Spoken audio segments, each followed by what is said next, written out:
On the airwaves of D93, Samantha and Phil, telling our story week after week, spreading love and joy for all to see. Oh yeah, we'll keep on dancing, we'll keep on singing, our hearts are open, our love is bringing. Hello and welcome to D93 News, presented by Idaho Farm Bureau. Tonight we're coming to you from the Mountain America Center, host site for the 5A and 6A State Volleyball Tournament. Bonneville is set to start tournament play tonight at 7 o'clock. Now, hosting the event here in the Mountain America Center is a big change for the IHSAA. The State Volleyball Tournament has traditionally been played in high school gyms. With Mountain America Center, it's going to be a fun, exciting venue, something that Idaho high school volleyball has not seen. So we're as excited as anyone. It's going to be a great thing for the kids, it's going to be a great thing for the coaches. And obviously, anytime you can bring a tournament to a part of the state, it's going to be a huge economic advantage for that part of the state.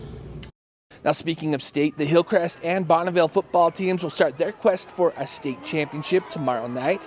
Hillcrest welcomes in Sandpoint, a lot of history between those two schools, and Bonneville will visit Vallivue. D93 News will be in Vallivue as part of our Rusty Taco Roadtrip.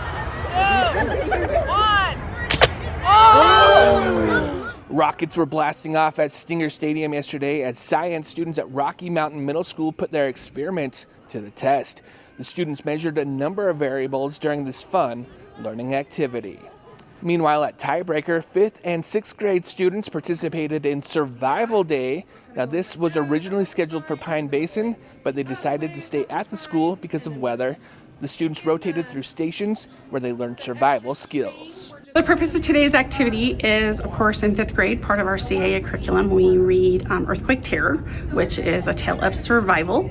And then 6th grade, several of their groups are reading Hatchet, Brian's Winter, My Side of the Mountain. And then we're also reading I Survived Hurricane Katrina, and all the books are just themed around survival. And so today that is our theme. We're teaching survival skills, building a fire, building a shelter, building a raft, first aid. And so that's really the purpose of today. It's just to give that real world experience to the kids for them to make the connections to the way they're reading. Great parent support for this. Yeah, we extremely blessed, had so many people and parents take the day off and come and support us.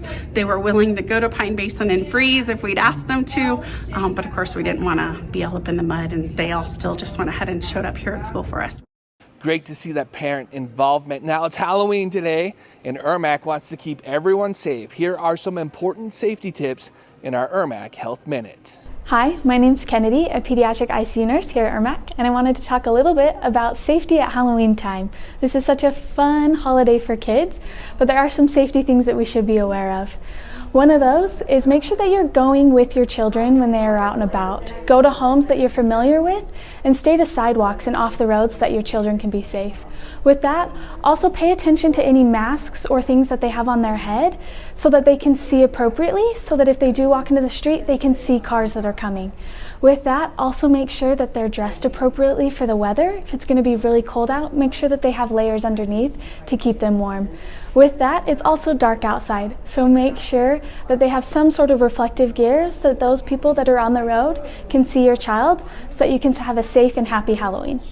You can never be too careful. Well, that's going to do it for us. We'll see you next time on D93 News.